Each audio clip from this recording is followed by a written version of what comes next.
They say family is supposed to be your safe place. But what happens when your greatest wounds are given by the ones you love most? That question has echoed in my mind for years, growing louder with every slight and every sigh of disappointment I tried not to show. My name is Evelyn Carter, a 65-year-old mother and grandmother who once believed sacrifice would buy me a place in my family's heart. Now, sitting in the quiet of my own kitchen, I realize I have been more invisible than loved, more useful than cherished. Lately, I have seen the truth in the way my son's wife, Amanda, looks at me. Like I am a burden, a leftover from another life she'd rather forget. My name is Evelyn, and I want to share my story with you today. Tell me where you're watching, from in the comments below, and don't forget to subscribe to the channel for more stories like this one. Mom, you don't need to get up so early anymore, Daniel said, rubbing his eyes as he shuffled into the kitchen at 6:30. Amanda can handle breakfast. I continued cracking eggs into the bowl, my hands steady despite the arthritis that made mornings difficult. I've been making breakfast in this house for 40 years, sweetheart. I'm not about to stop now. But you're doing too much. Amanda thinks what? I turned to face my son, seeing how he avoided my eyes. At 43, Daniel still had that boyish look when he was uncomfortable, the same expression he'd worn as a child when he'd broken something and hoped I wouldn't notice. She just thinks you should take it easier. Rest more. Amanda appeared, in the doorway then, her blonde hair perfectly styled even at this early hour. Good morning, Evelyn. Daniel, we talked about this. Her voice carried that particular tone she used when she wanted to sound reasonable while making it clear she expected compliance. Talked about what? I asked, though I already knew I wouldn't. Like the answer. About you taking on less responsibility around the house. You're 65, and we don't want you wearing yourself out. I set down the whisk. This is my house, Amanda. I'll wear myself out however I see fit. Of course it's your house, she said quickly, that fake smile spreading across her face.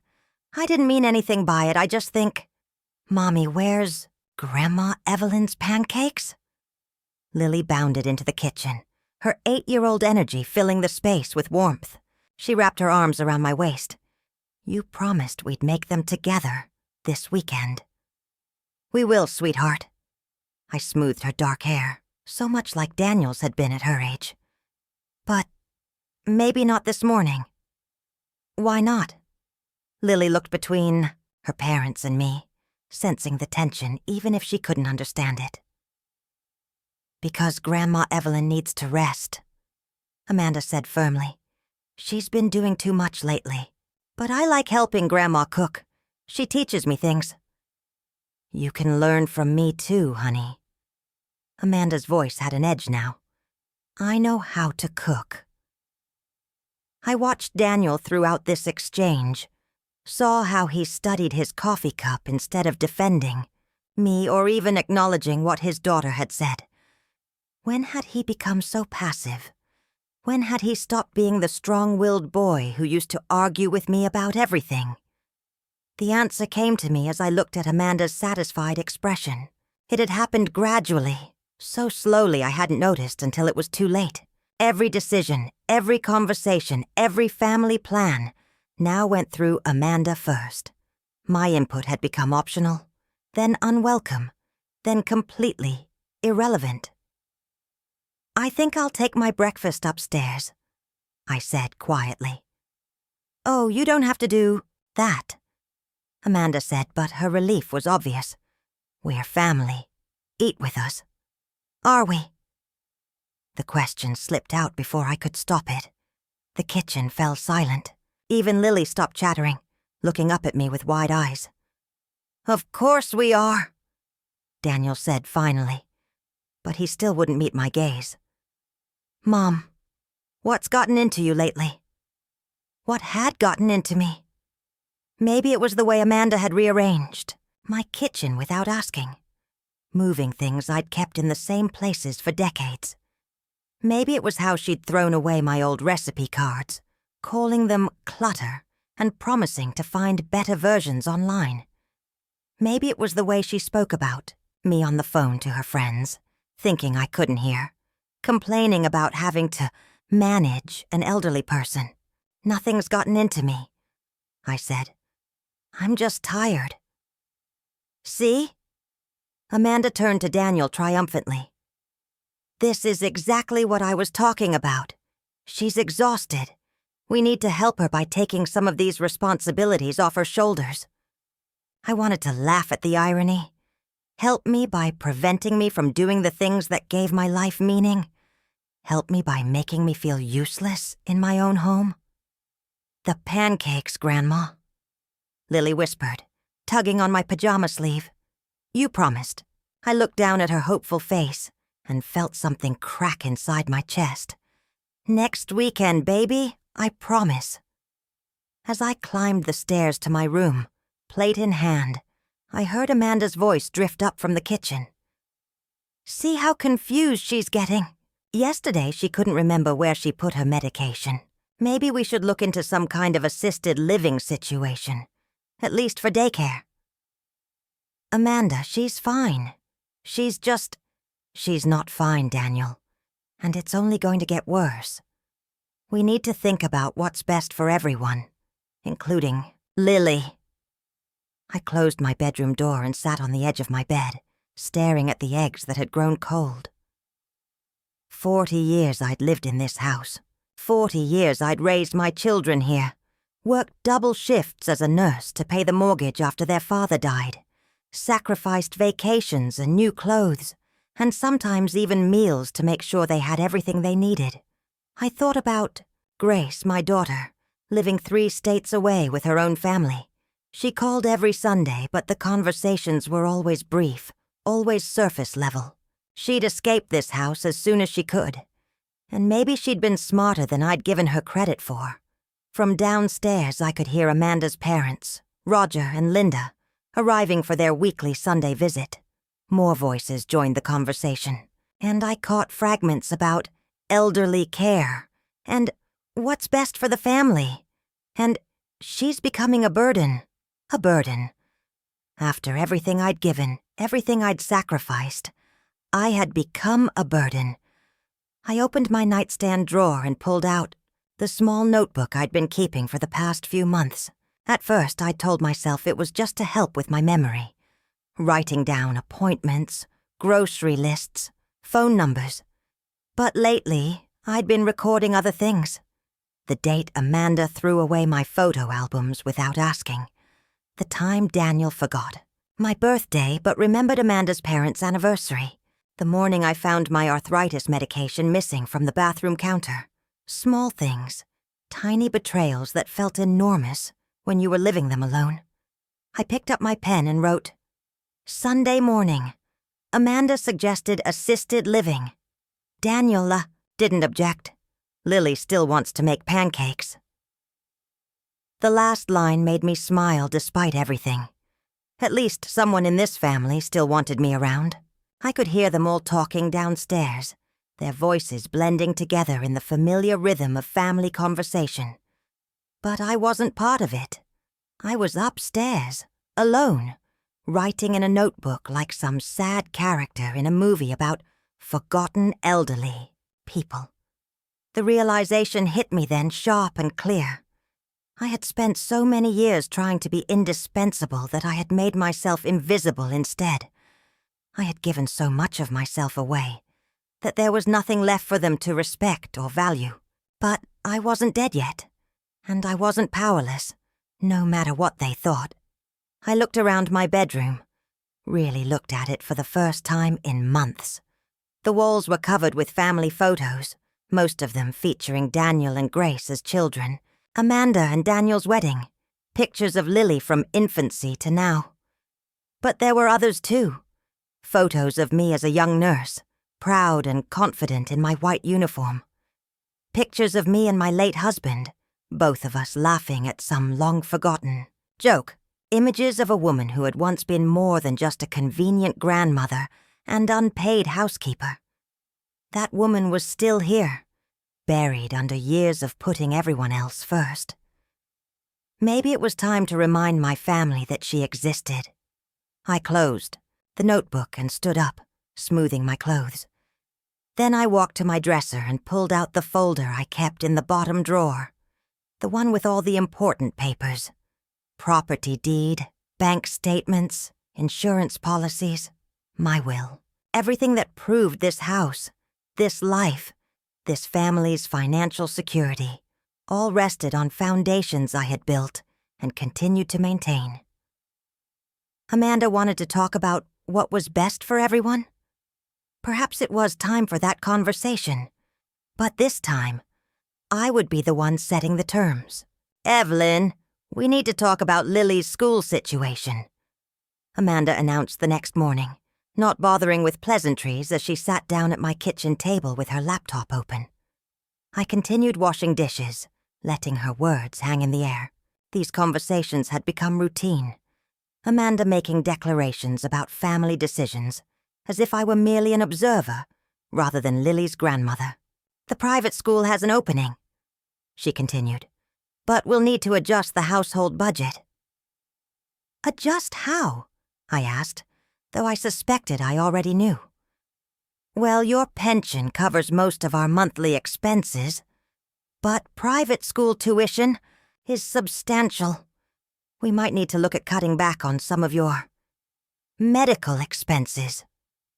I turned around slowly, dish towel in my hands. "My medical expenses? Some of those medications seem excessive. Maybe we could talk to your doctor about reducing—" "Amanda." My voice was quiet, but something in my tone made her stop talking.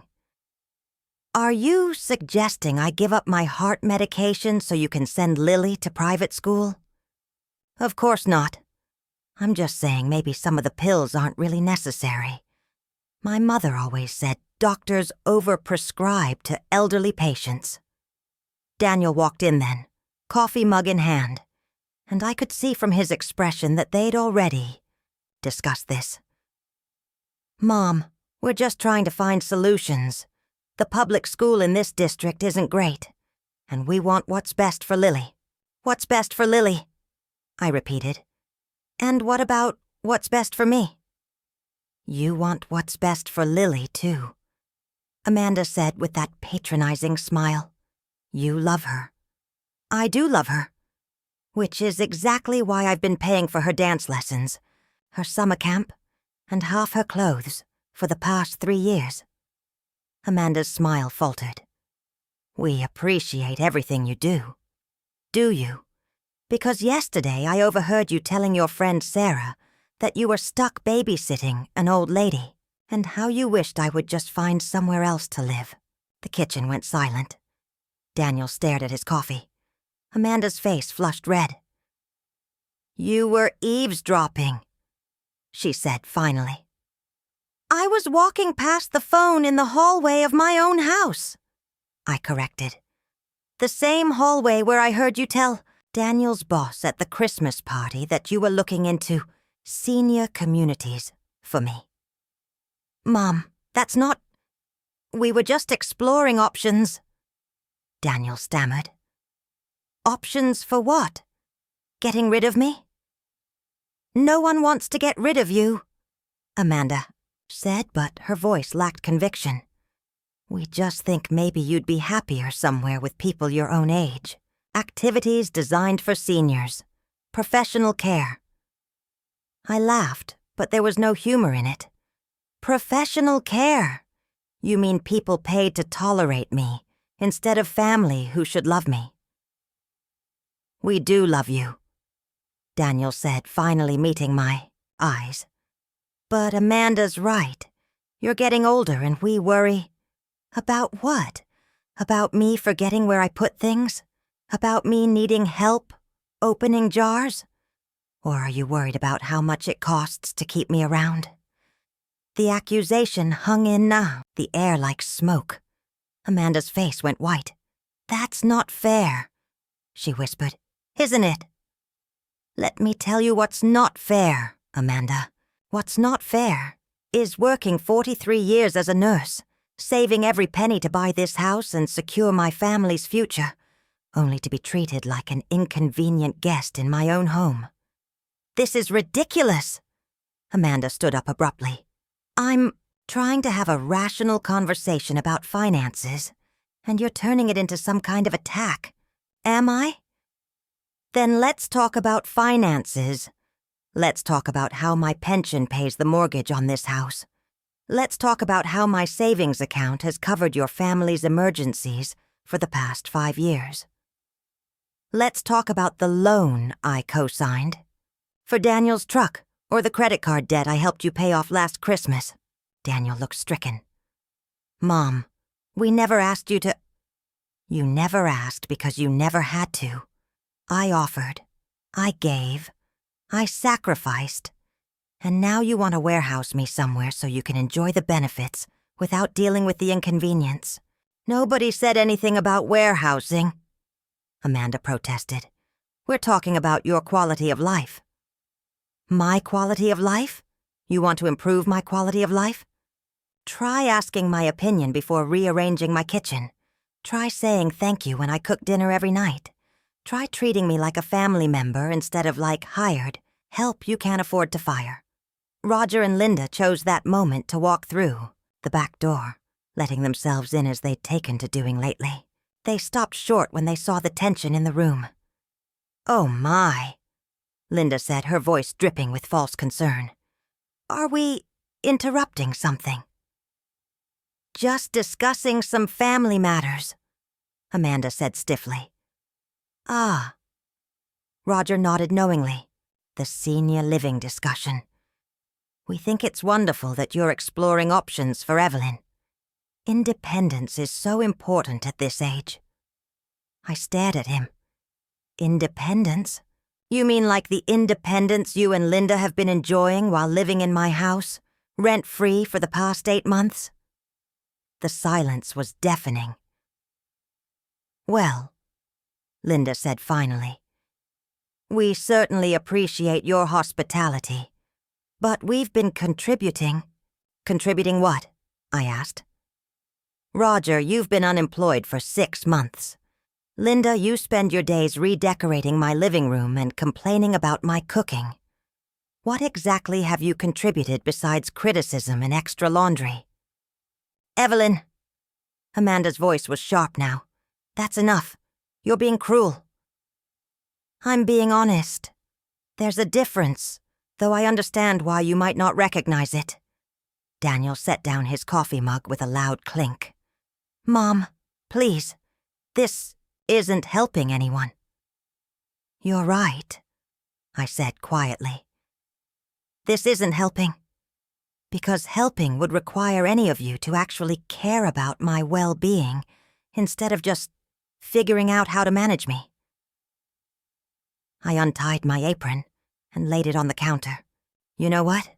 You're all adults. Figure out your own breakfast." As I walked toward the stairs, I heard Amanda whisper to Daniel, "See? This is exactly what I was talking about. She's becoming impossible to reason with."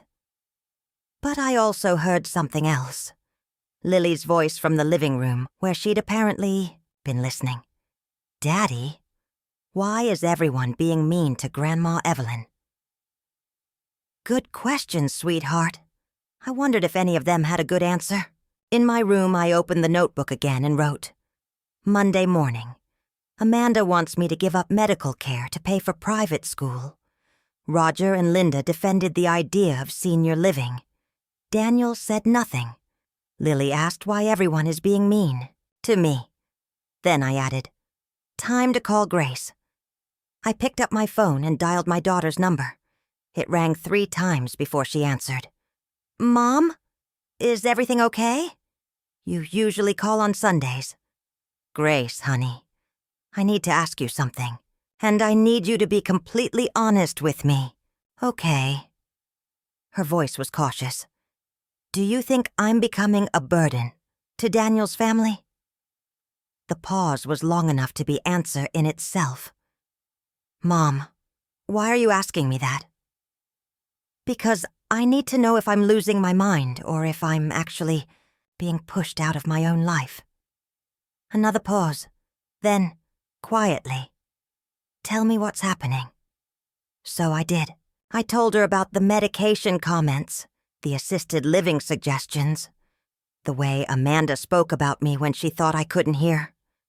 I told her about feeling invisible in my own home, about being excluded from decisions about my own granddaughter. When I finished, Grace was quiet for a long moment. "Mom," she said finally, "how long has this been going on?"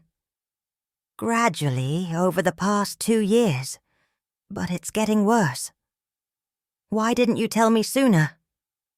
"Because I didn't want to cause trouble. I didn't want to force you to choose sides." "Mom, there shouldn't be sides. You're not some random boarder they're housing out of charity. You're the matriarch of this family. You raised us. You've supported them financially and emotionally for years." Hearing Grace say it out loud made something loosen in my chest. I wasn't crazy. I wasn't being overly sensitive. "What should I do?" I asked. "First, you're going to start documenting everything. Every comment, every decision made, without consulting you. Every time they treat you like you're incompetent or in the way." "I've already started doing that." "Good. Second, you're going to stop being so accommodating. Stop doing all the cooking, and cleaning, and financial supporting. Let them see exactly how much you contribute to this household." "Grace." "Mom, you taught me to stand up for myself. Now it's time for you to take your own advice." After I hung up, I sat on my bed for a long time, thinking. Grace was right. I had spent so many years trying to make everyone else comfortable that I had forgotten I deserved comfort too. From downstairs, I could hear Amanda talking loudly on the phone, probably to one of her friends, probably complaining about how difficult I was being. Let her complain. Maybe it was time for me to be difficult. Maybe it was time for me to remind them all that this house, this family, this entire comfortable life they'd been taking for granted, it all rested on foundations I had built. And foundations could be shifted if necessary. The morning started like any other, but I should have known from the tight set of Amanda's shoulders that something was coming. I was organizing my weekly medications at the kitchen counter when she breezed in, already dressed and ready for her day. "Good morning, Evelyn," she said, but her voice had that clipped businesslike tone that meant she'd made a decision about something. "We need to discuss your pill situation." I looked up from my pill organizer. 7 days' worth of carefully sorted medications for my heart, blood pressure, and arthritis. My pill situation? "Daniel and I have been researching, and we think you might be over-medicated. Some of these prescriptions could be interacting with each other, making you more confused and forgetful." My hands stilled over the small compartments. Confused and forgetful? "Well, you have been misplacing things lately.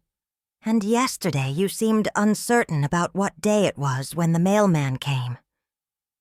"I was uncertain because I was taking a nap and had just woken up. It happens to people of all ages." Amanda sighed, the way you might sigh at a stubborn child. "Look, we're just concerned about your health. My mother went through the same thing. Too many doctors prescribing too many pills. Once she simplified, her medications, she felt so much better. Your mother is 78 and has dementia, Amanda. I'm 65 and sharp as a tack." "Are you, though?" The question came from Daniel, who had appeared in the doorway. My son looked at me, with what I suppose he thought was compassion, but felt like pity. "Mom, you've been acting differently lately. More confrontational. Less yourself." "Less myself? What did that mean? Less compliant?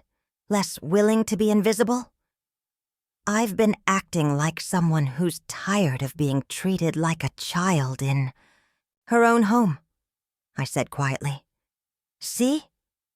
Amanda turned to Daniel triumphantly. "This is exactly what I mean. The old Evelyn would never have spoken to us this way." The old Evelyn. As if I were some previous version of myself that they preferred, like an outdated phone model they wish they could trade back in. "Maybe the old Evelyn was tired of being taken advantage of," I said. "No one's taking advantage of you," Daniel said, but he couldn't quite meet my eyes when he said it. "Aren't you? Then explain why my pension pays your mortgage. Explain why my savings account has bailed you out of 3 financial emergencies in the past 2 years.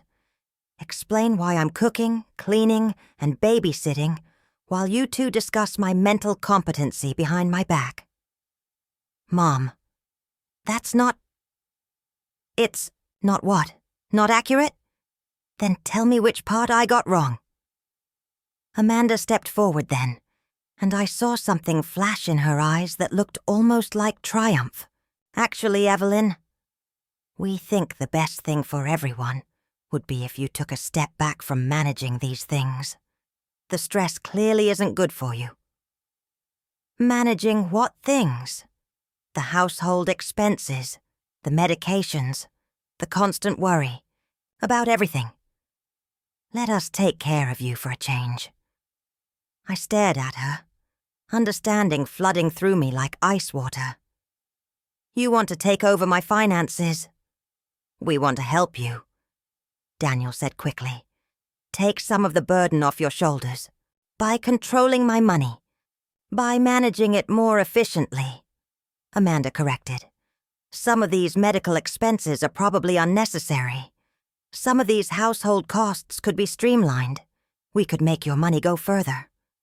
I looked between my son and his wife, seeing them clearly for perhaps the first time. This wasn't about my health or my well-being. This was about control. This was about making sure I couldn't make decisions they didn't like. "And what if I say no?" Amanda's expression hardened. "Then we'll have to consider other options." "What other options?" "Well, if you're not capable of managing your own affairs..." The threat hung in the air, unspoken, but perfectly clear. If I didn't voluntarily hand over control, they would find a way to take it from me. I turned back to my pill organizer, my hands shaking slightly as I continued sorting the medications that kept me healthy and independent. "I see. Do you?"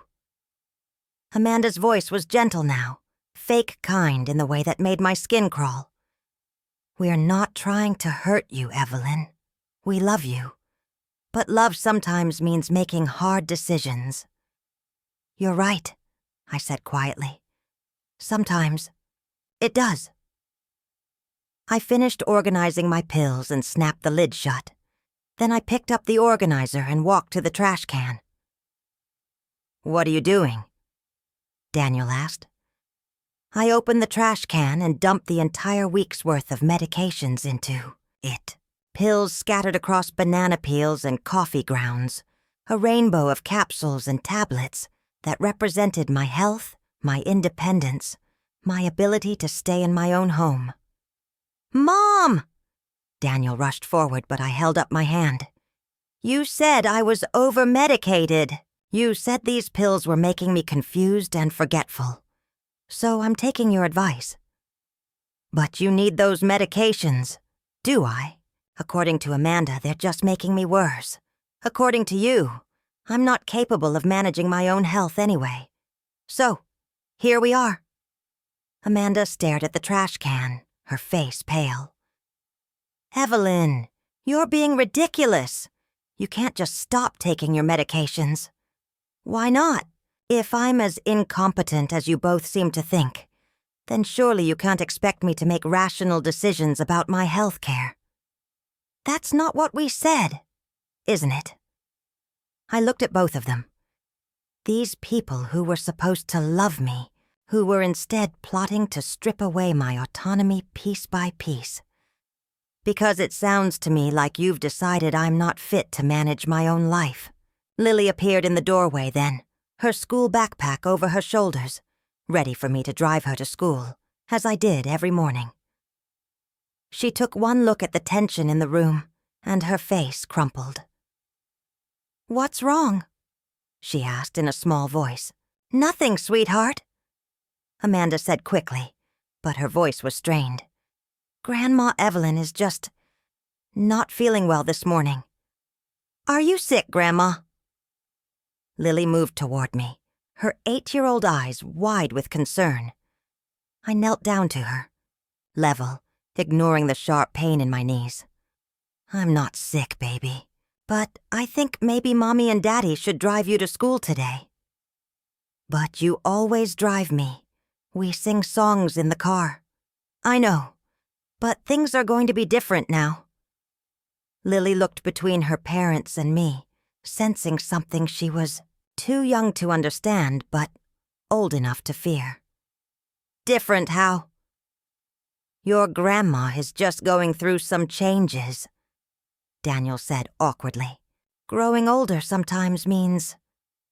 It means that sometimes the people who love you decide you're too broken to be trusted with your own life," I said quietly. "Evelyn!" Amanda's voice was sharp. "Don't confuse her." "I'm not confusing anyone. I'm being honest, which is apparently a revolutionary concept in this house." I stood up, my knees protesting, and looked down at Lily's worried face. "I love you, sweetheart. Remember that, okay? No matter what happens, remember that I love you more than anything in this world." "Grandma, you're scaring me." "I'm scaring myself too, baby." I walked past Daniel and Amanda without another word, heading for the stairs. Behind me I could hear Lily starting to cry and Amanda trying to comfort her with lies about how everything would be fine. But everything wasn't fine. Everything was broken. Had been broken for longer than I'd wanted to admit. In my bedroom, I sat on the edge of my bed and stared at my hands. These hands had delivered babies during my 43 years as a nurse. They had comforted dying patients and held newborns and saved lives. They had raised 2 children, buried a husband, built a home, and created a life worth living. Now my own son and his wife thought these hands were too unsteady to manage my own pills.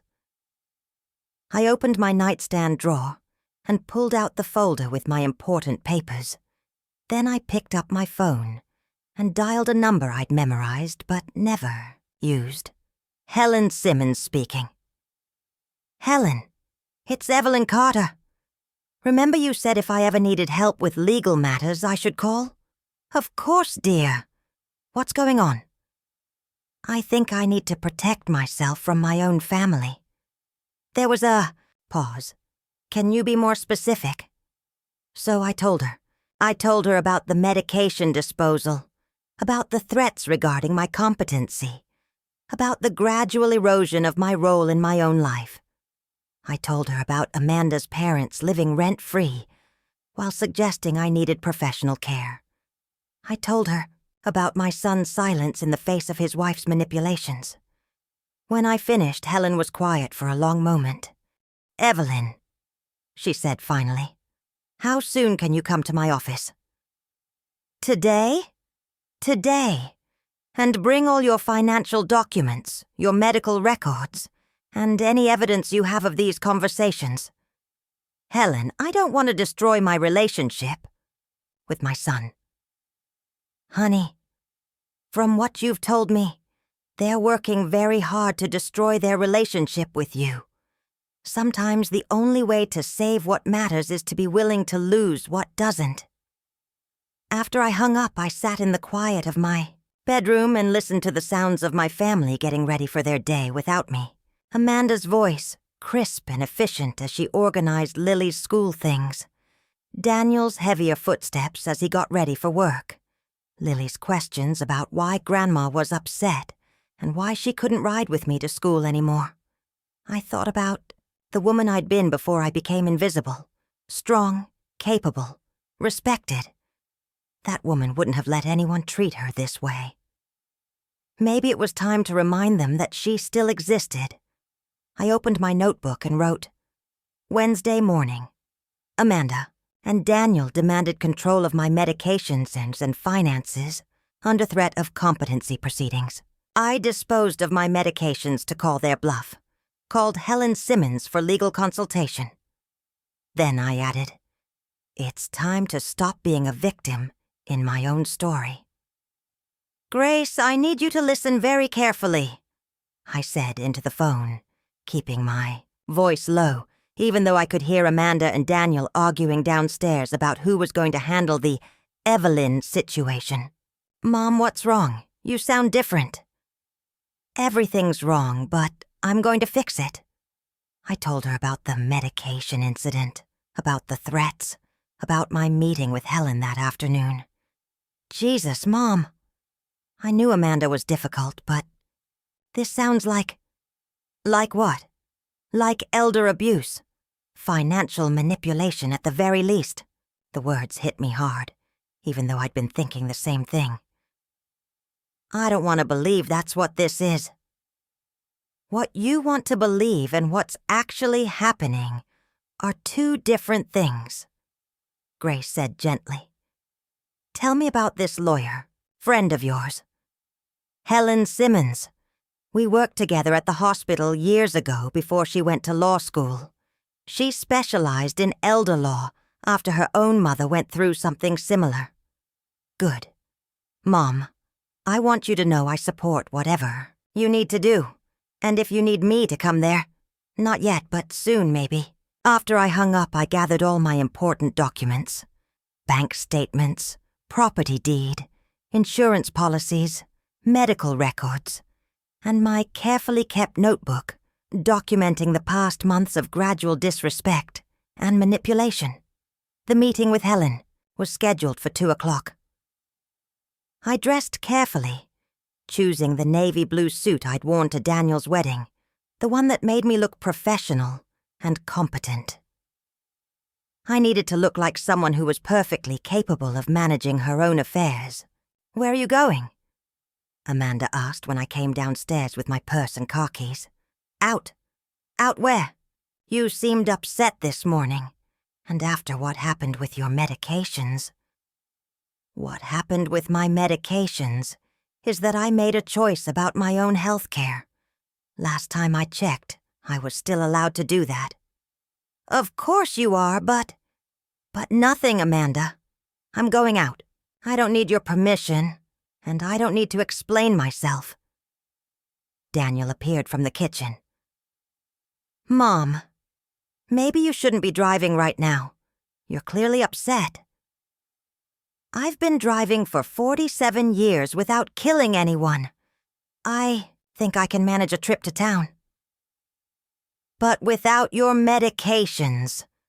The medications you said were making me confused and forgetful. Those medications?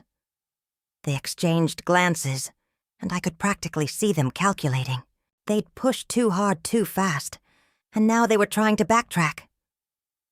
Look, Amanda said, maybe we were hasty this morning. We could talk to your doctor, get a professional opinion. Oh, now you want professional opinions. How convenient. I walked past them toward the garage, but Amanda's voice stopped me. Evelyn, if you're going to see a lawyer, I think you should know that Daniel and I have been documenting some concerning behaviors. Memory lapses, confusion, inappropriate anger. I turned around slowly. Are you threatening me? I'm protecting my family. If you're not capable of making rational decisions, rational like throwing away my medications, I learned that from you, Amanda. This morning you convinced me they were bad for me, so I got rid of them. That's rational, isn't it? She stared at me, realizing the trap she'd fallen into. If the medications were necessary, then she'd manipulated me into endangering my health. If they weren't necessary, then her argument about my competency fell apart. That's not what I meant. I know exactly what you meant. But here's what you don't understand. I'm not some confused old woman you can manipulate and control. I'm a retired nurse who spent 4 decades dealing with families like yours. Families who think they know better than their elderly relatives what's best for them. I looked at Daniel, who hadn't said a word during this exchange. And you, my son, are the biggest disappointment of all. Because I raised you to stand up for what's right, and instead you're standing by while your wife tries to steal my independence. Mom, that's not... It's exactly what's happening. But here's the thing you both forgot. This is my house, my money, my life, and I'm not going down without a fight. I left them standing in the hallway and drove to Helen's office, my hand steady on the wheel despite the storm raging in my chest. Helen's office was in a converted Victorian house downtown, painted blue with white trim and surrounded by gardens. That reminded me of simpler times. She met me at the door herself, a woman in her early 70s with silver hair and kind eyes that missed nothing. "Evelyn, come in. You look good. Strong." "I don't feel strong." "That's because you've been under attack. But you're here. You're fighting back. And that tells me everything I need to know about your mental state." Her office was warm and comfortable, filled with books and family photos. She poured tea while I spread my documents across her conference table. "Tell me about the house," she said as she reviewed my property deed. "I bought it in 1987, 2 years after my husband died. Worked double shifts for 15 years to pay it off early. It's in my name only." "Good. And the bank accounts?" "Joint with Daniel, but only because it made it easier to help with family. Expenses. The money is mine. My pension, my savings, my Social Security. We need to change that immediately. Joint accounts can be problematic in situations like this." Helen made notes as she spoke. "What about your will?" "Daniel is the primary beneficiary with provisions for Lily's education, and after this morning's conversation about your competency." I was quiet for a moment, the weight of the decision settling over me. "I think that needs to change too." Helen nodded. "Smart. Now tell me about these documented, concerning behaviors Amanda mentioned." "I've been standing up for myself more, asking questions about family decisions, refusing to be invisible in my own home. And they consider that concerning. Apparently." Helen leaned back in her chair, studying me. "Evelyn, in my professional opinion, you are completely competent to manage your own affairs. What's happening to you is unfortunately common. Adult children who mistake their parents' kindness for weakness and then try to exploit it. So what do I do?" "First, we protect your assets, separate bank accounts, updated will, clear documentation of your mental competency. Second, we establish boundaries. Third, we make sure they understand the consequences of continuing this behavior." "What kind of consequences?" "You own the house they live in. You provide significant financial support. Those are privileges, not rights. Privileges can be revoked." The thought should have felt cruel, but instead it felt like breathing freely for the first time in months. "I don't want to hurt Lily," I said.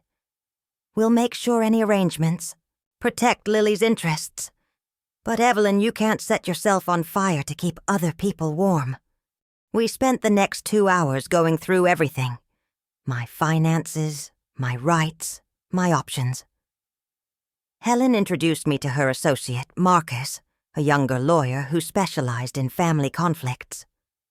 "Mrs. Carter," Marcus said, "I want you to understand something important.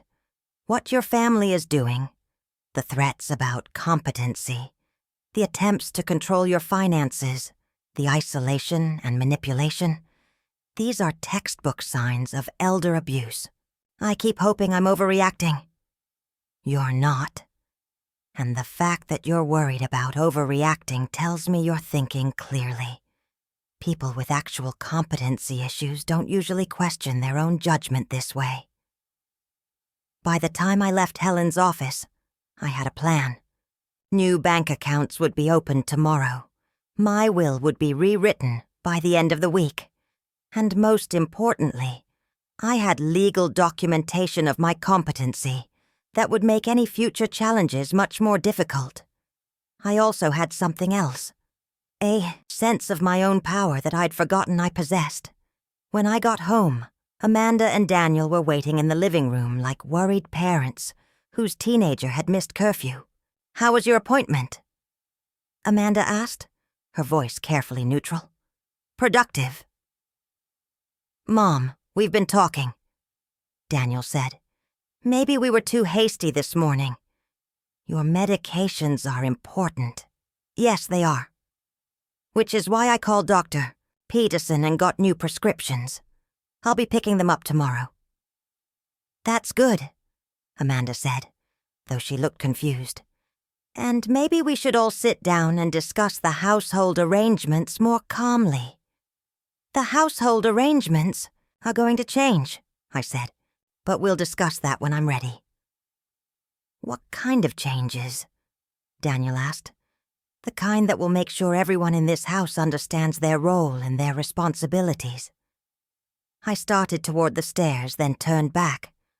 "Oh, and Amanda, I've scheduled an appointment with a financial advisor next week, just to make sure my money is being managed as efficiently as possible." Her face went white. "A financial advisor?" "You said my expenses could be streamlined. I thought I'd get a professional opinion." I left them in the living room and went to my bedroom, where I opened my notebook and wrote, "Met with Helen Simmons and Marcus Rodriguez. Legal protection in process. Financial independence being established. Family concerned about my new assertiveness. Good." Then I picked up my phone and called Grace. "How did it go?" she asked immediately. "Better than I hoped. Grace, I need to ask you something, and I need complete honesty." "Okay. If things get ugly, if I have to make some hard choices about Daniel and Amanda, will you support me?" "Mom, are you asking if I'll choose sides between you and my brother?" "I'm asking if you'll choose sides between what's right and what's easy." There was a pause. "Then yes, I'll support you. And Mom, it's about time you started fighting for yourself." After we hung up, I sat in the quiet of my room and felt something I hadn't experienced in years. Hope, not just hope that things would get better, but confidence that I had the power to make them better. Tomorrow I would open new bank accounts. Next week I would revise my will. And if Daniel and Amanda wanted to continue living in my house and benefiting from my financial support, they would learn to treat me with the respect I deserved. I was done being invisible. From downstairs, I could hear Amanda and Daniel having what sounded like an urgent conversation, their voices too low for me to make out words but high enough to convey anxiety. Let them worry. For the first time in years, they were the ones who didn't know what was coming next, and I intended to keep it that way. "Evelyn, there's been a mistake with the bank account," Amanda announced the next morning, waving her phone at me as I made coffee. "They're saying there's been unusual activity." I didn't look up from measuring grounds. What kind of unusual activity? Large withdrawals, transfers, the kind of thing that might indicate... She paused, clearly choosing her words carefully. "Well, the kind of thing that might indicate someone isn't thinking clearly about their finances." Now I did look up. "Someone like me, you mean?" "I'm just saying it might be good to have Daniel review these transactions, make sure everything is legitimate." "Everything is legitimate. I moved my money to accounts that better serve my needs." Daniel appeared in the doorway, already dressed for work but looking haggard.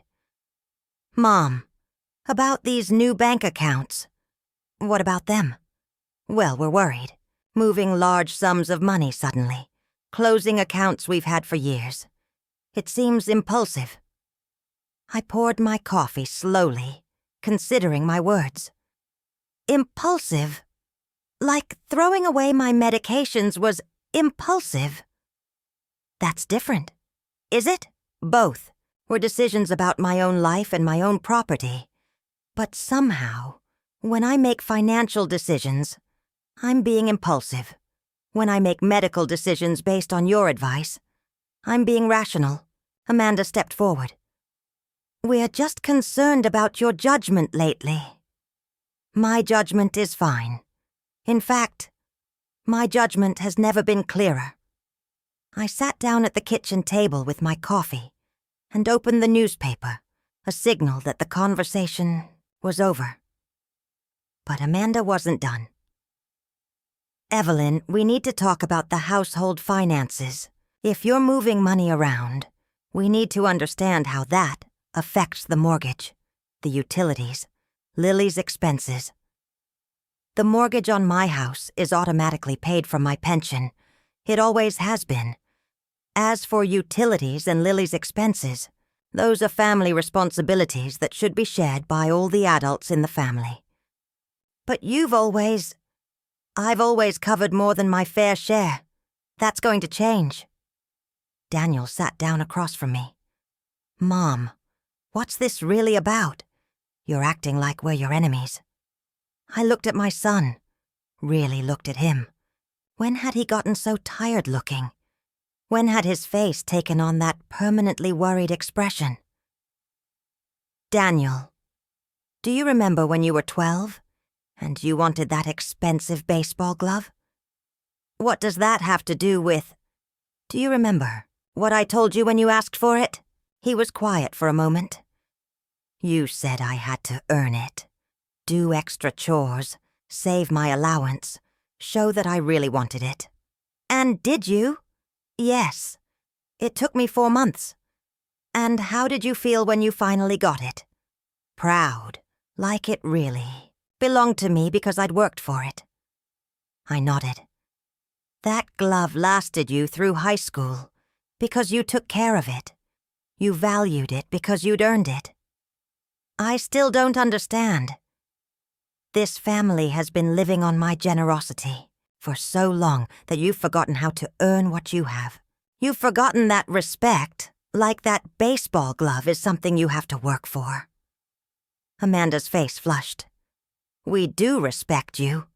"No, you don't. You take me for granted. There's a difference." I stood up and walked to the counter, where I'd left a folder of papers. "I've been thinking about our living arrangements." "What about them?"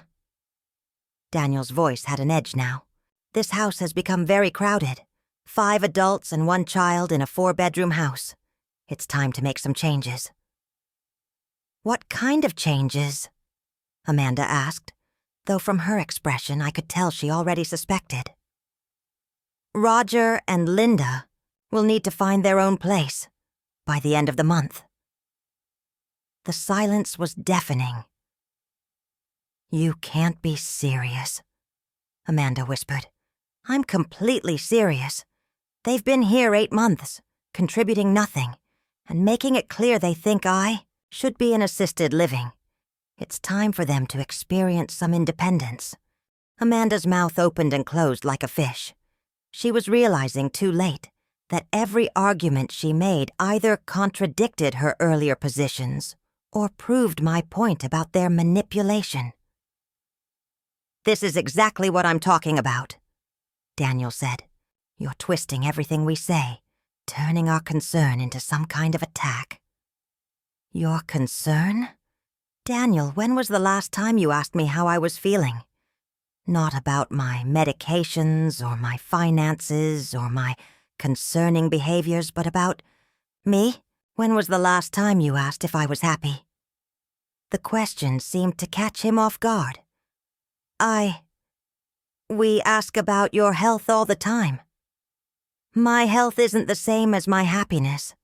But you wouldn't know that, because you stopped seeing me as a person and started seeing me as a problem to be managed. Roger and Linda chose that moment to enter the kitchen, both looking like they'd been crying. Linda was clutching tissues, and Roger's face was red with indignation. "Evelyn," Linda said in a trembling voice, "we need to talk about this eviction notice." "It's not an eviction. It's a request that you find your own place to live. After everything we've been through together." Roger's voice cracked. "We thought we were family." "Family doesn't suggest putting each other in nursing homes. We never said nursing home." "Assisted living, senior community, professional care. Call it whatever you want." The message was clear. Linda burst into tears. "We were just worried about you. You've been so different lately, so angry and suspicious." "I've been awake. There's a difference." Amanda moved protectively toward her parents. "This is cruel, Evelyn. They have nowhere to go." "They're adults with more resources than most people their age. They'll figure it out." "But we're a family," Linda wailed. "Families help each other." "Yes, they do. Which is why I've been helping for 8 months while you criticized my cooking, rearranged my furniture, and complained about my existence to anyone who would listen." The kitchen erupted into overlapping voices. Amanda defending her parents, Daniel trying to mediate, Roger protesting his innocence, Linda sobbing about the unfairness of it all. Through it all, I stood quietly, watching the chaos that my simple boundary setting had created. Finally, I raised my hand. Enough. The room fell silent. "I want everyone to sit down and listen, because I'm only going to say this once." Reluctantly, they took seats around the kitchen table. My kitchen table, in my house, purchased with my money and maintained with my labor. For the past 2 years, I have watched this family make decisions about my life without consulting me. I have listened to conversations about my future that assumed I had no voice in it. I have been treated like a burden, an inconvenience, and a problem to be solved. "That's not true," Amanda started. "Don't interrupt me. I have documentation of every slight, every dismissive comment, every attempt to sideline me in my own home.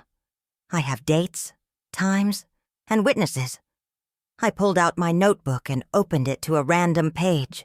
October 15th. Amanda told her friend Sarah on the phone that she was stuck babysitting an old lady. October 22nd.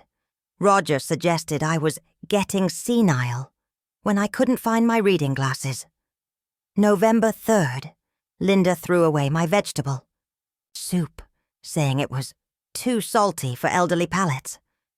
I looked up to see their stunned faces. Should I continue? Because I have months of this. "You've been spying on us?"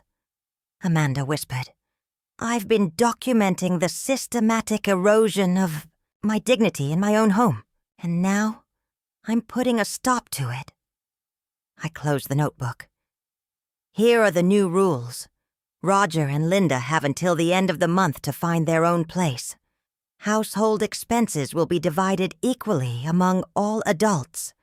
My medical and financial decisions are mine alone. Any attempt to challenge my competency will result in immediate eviction proceedings for everyone." "You can't just—" Daniel started. "I can. This is my house, my money, and my life. I've been generous for so long that you've forgotten generosity is a choice, not an obligation." Linda was sobbing openly now. "Evelyn, please, we have nowhere to go, no money saved." "Then maybe you should have thought about that before spending 8 months complaining about my hospitality instead of looking for jobs." "We're too old to start over." I'm 65 and I'm starting over. You're in your 60s and perfectly capable of taking care of yourselves." Amanda slammed her hand on the table. "This is insane. You're destroying this family over nothing." "Over nothing?" "Let me tell you what nothing looks like, Amanda. Nothing is being invisible in your own home. Nothing is having your health decisions questioned by people with no medical training. Nothing is being treated like a senile old woman who can't be trusted with her own life." I stood up. "You want to know what changed about me?" I remembered that I matter. I remembered that respect isn't something you get just for existing. It's something you earn by treating others with dignity. "But we do respect you." "No, you don't. You pity me. You manage me. You tolerate me. But you don't respect me." I headed for the door, then turned back. "You have 3 weeks to decide what kind of relationship you want with me going forward. But it's going to be on terms of mutual respect, or it's not going to be at all." As I left the kitchen, I heard Amanda say to Daniel, "We have to do something. She's completely out of control." But for the first time in years, I felt completely in control. In my room, I called Helen. "How are things progressing?" she asked. "About as expected. They're starting to panic." "Good. Panic means they're finally taking you seriously. Any threats about competency evaluations?" "Not directly, but I can feel them building up to it." "Let them try. We have everything we need to prove you're thinking more clearly than you have in years." After we hung up, I sat at my desk and opened my notebook to a fresh page. "Kitchen confrontation," I wrote. "Established final boundaries. 3 weeks for compliance. They're discussing next steps." Then I added, "I am not the same woman who let them walk all over me, and they're finally starting to realize it." From downstairs, I could hear urgent whispers, hushed phone calls, the sounds of a family in crisis. Let them whisper. Let them plan. Let them try to figure out how to manage me. I was done being managed. Tomorrow I would call Grace and update her on the situation. Next week, I would finalize my will changes. And if Daniel and Amanda continued to treat me like an incompetent old woman who needed their management, they would discover exactly how competent I could be when pushed too far. The old Evelyn would have backed down by now, would have apologized for standing up for herself. But the old Evelyn was gone, and I was proud of who had taken her place. "Grace, thank God you're here," Daniel said as he opened the front door. My daughter had driven 12 hours straight after I called her, arriving with suitcases and a determined expression that reminded me of myself at her age. "Where's Mom?" she asked, not bothering with pleasantries. "In her room. Grace, we need to talk before you see her. She's not herself lately." I heard this conversation from the top of the stairs, where I'd been waiting since Grace texted that she was pulling into the driveway.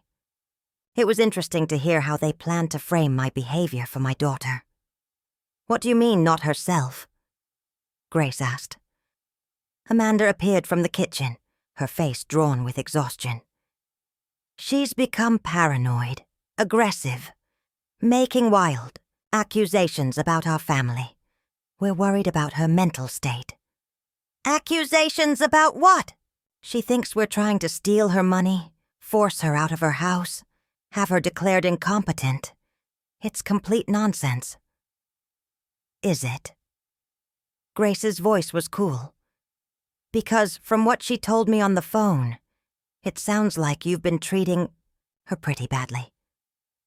"Grace, you don't understand the full situation," Daniel said. "Living with an elderly parent is complicated. There are safety concerns, medical issues. Mom is 65, not 85, and she's sharper than half the people I work with."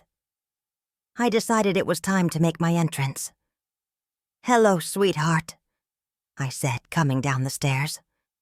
Grace looked up at me, her eyes searching my face for signs of the confused, paranoid woman they'd been describing. What she saw instead was someone who looked more confident and determined than I had in years. "Hi, Mom. How are you holding up?" "Better every day." Amanda stepped forward. "Grace, maybe you should know that your mother has been making some very concerning financial decisions lately. Moving large amounts of money, closing accounts, threatening to change her will." "Threatening?" I looked at Amanda with raised eyebrows. "I haven't threatened anything. I've made decisions about my own assets." "Without consulting the family?" "Without consulting you. There's a difference." Grace watched this exchange with growing understanding. "Mom, can you show me these financial decisions you've been making?" "Of course." I retrieved my folder of bank statements and legal documents. "I've separated my finances from the joint accounts, established my own banking relationships, and yes, I've updated my will to reflect current circumstances." Grace reviewed the papers while Daniel and Amanda watched nervously. Finally, she looked up. "These all look completely reasonable. Mom, why did you feel you needed to make these changes?" "Because I was losing control of my own life. Decisions were being made about me without including me. My health care was being questioned by people with no medical training. My financial contributions were being taken for granted, while my competency was, being challenged." "That's not what happened," Daniel protested. "Then explain to Grace what you meant when you said I might not be capable of managing my own affairs." The room fell silent. "Or explain to her why Amanda suggested I give up my heart medication to pay for Lily's private school tuition." Grace's head snapped up. "What?" "It wasn't like that," Amanda said quickly. "I just thought some of her prescriptions might be unnecessary." "Are you a doctor?" Grace asked. "No, but..." "Then what qualifies you to make decisions about Mom's medical care?" While Amanda struggled for an answer, I continued. "Grace, would you like to see the notebook I've been keeping? The one that documents the gradual erosion of my role in this family?" "Yes, I would." I handed her the notebook, watching as she read through months of carefully documented incidents. Her expression grew darker with each page. "Jesus Christ," she whispered finally. "Daniel, did you know about this?" My son couldn't meet her eyes. "Some of it. But Mom, you have to understand. We were trying to help." "Help?" "By telling her." She was too confused to manage her own medication. By discussing assisted living behind her back. By taking over her financial decisions. "It wasn't like that." "It was exactly like that," I said quietly, "and it was getting worse." Grace stood up, the notebook still in her hands. "I need to understand something. Daniel, do you think Mom is incompetent?" "No, of course not." "Then why were you discussing her competency with Amanda?" "Because she's been acting differently." "Acting like someone who's tired of being treated like a child in her own home?" Roger and Linda chose that moment to emerge from their bedroom, both looking like they'd been preparing for battle. "Grace, dear," Linda said, "we're so glad you're here. Maybe you can talk some sense into your mother." "What kind of sense? She's throwing us out of the house. After everything we've done for this family, she's making us homeless." Grace looked at me. "Is that true?" "I've given them 30 days to find their own place. Yes." "Why?" "Because they've been living here rent-free for 8 months, while criticizing everything I do, and suggesting I need professional care. Because Roger told the mailman I was getting senile when I forgot to check the mail one day. Because Linda threw away food I cooked, saying it wasn't suitable for elderly palates. "We were trying to help," Roger protested. "By treating me like an invalid? By discussing my mental state with neighbors? By making it clear you thought I was a burden?" Grace turned to face them. "Is this true?" The silence was answer enough. "My God," Grace said. "Mom, I'm so sorry. I had no idea. I didn't tell you because I didn't want to cause family drama. I kept hoping things would get better. But they didn't. They got worse, until I finally realized that being family doesn't give people the right to treat you with disrespect." Amanda stepped forward, desperation clear in her voice. "Grace, you have to understand. Your mother has changed. She's not the sweet, accommodating woman she used to be." "You mean she's not the doormat she used to be?" Grace corrected. "And thank God for that." "Grace!" Daniel looked shocked. "No, Daniel. I've read the notebook. I've seen the documentation. What's been happening here isn't care. It's manipulation. And it's going to stop." She turned to Amanda. "You want to know why Mom changed? Because she finally realized that kindness without boundaries isn't kindness. It's enabling. And she's done enabling people who take advantage of her generosity." "But we're family," Linda protested. "Family doesn't treat each other this way. Family doesn't try to steal each other's independence or dignity." I felt tears prick my eyes, not from sadness, but from relief. Someone finally understood. Someone finally saw what had been happening. "Grace," I said quietly, "there's something else you should know." I went to my desk and pulled out another folder. "I've been investigating some of the financial irregularities in our accounts. It seems there have been some unauthorized transactions." Daniel's face went pale. "What kind of transactions?" "Loan applications using my pension as collateral. Credit cards opened in my name. Several large purchases that I never authorized. Mom, I can explain, can you? Because according to the bank, someone forged my signature on at least 3 different documents." The room erupted into chaos. Amanda was crying. Roger was shouting about being falsely accused. Linda was having what appeared to be a panic attack, and Daniel was trying to explain something about emergency expenses and planning to pay me back. Through it all, Grace and I sat calmly, watching the family I'd been supporting implode under the weight of their own dishonesty. "Enough!" Grace finally shouted. "Just enough." The room fell silent again. "Here's what's going to happen," Grace continued. "Roger and Linda, you have 2 weeks to find somewhere else to live, not 4. Daniel and Amanda, you're going to provide full documentation of every penny you've spent of Mom's money, and you're going to start paying it back immediately. And everyone in this family is going to start treating Mom with the respect she deserves, or they're going to find themselves cut off completely." "You can't just—" Amanda started. "Watch me. I'm a social worker, and I specialize in elder abuse cases. What I've seen here today would qualify for legal intervention.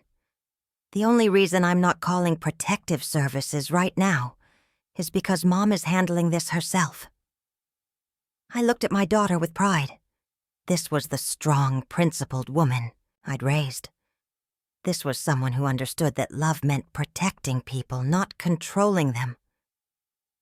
"Daniel," I said quietly, "you have a choice to make.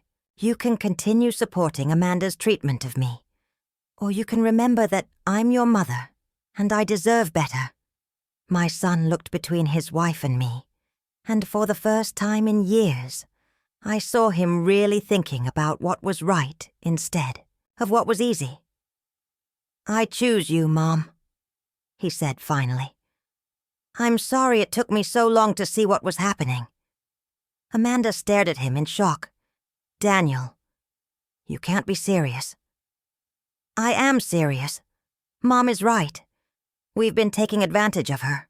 Generosity. And it stops now. It wasn't a complete victory. There was still a lot of work to be done. A lot of trust to rebuild. But for the first time in years, I felt like I had allies in this house. More importantly, I felt like I had my dignity back, and that was worth more than all the money I'd ever spent on them combined. The aftermath of that evening was like walking through the debris of an earthquake. Everyone retreated to their corners. Amanda to her bedroom, where I could hear her making frantic phone calls, probably to her mother. Daniel to the garage where he always went when he needed to think. Roger and Linda to their room to pack, their voices a constant murmur of complaints and accusations through the thin walls.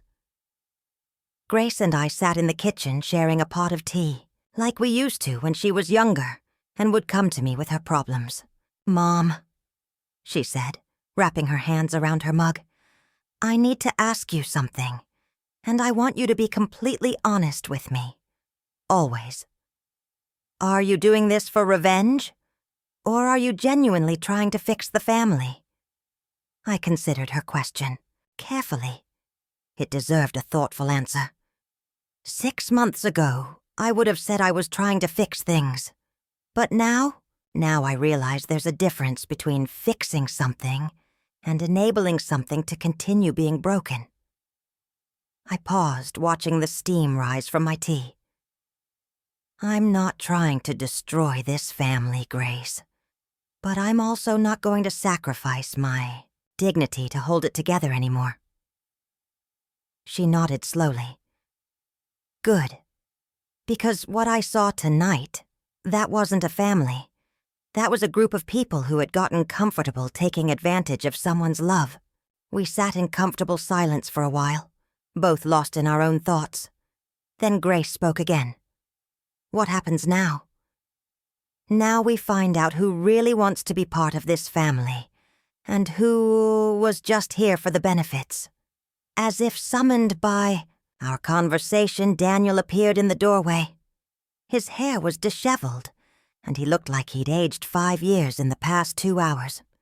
"Mom, can we talk?" "We can all talk," I said, gesturing to the empty chair. "No more private conversations about me without me." He sat down heavily. "I don't know where to start." "Start with the truth," Grace suggested. "All of it." Daniel ran his hands through his hair. "Amanda's parents were deeper in debt than we told you. When they moved in, they were 3 months behind on rent and facing eviction. Amanda was afraid they'd end up homeless. So she started looking for ways to help them without having to ask you directly. Because asking me directly might have resulted in me saying no. Because she was embarrassed. Her whole life, she's been the one who had everything together. Having to ask for help, especially from my mother, felt like failure to her.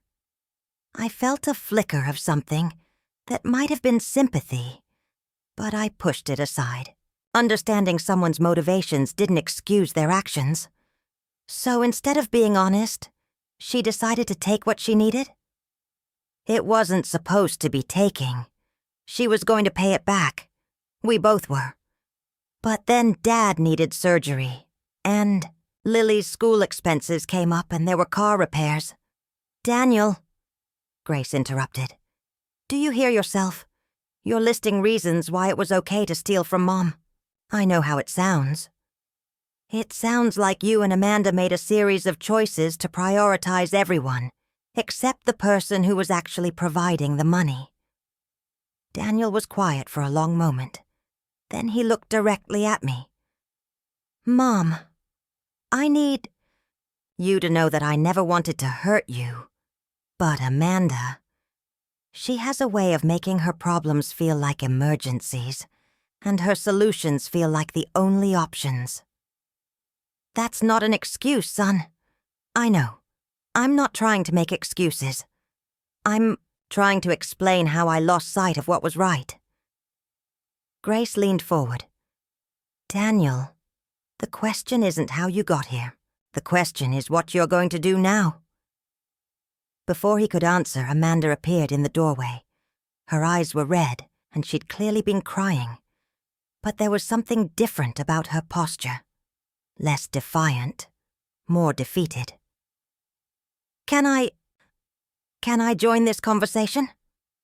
I gestured to another chair. This is your home too. For now.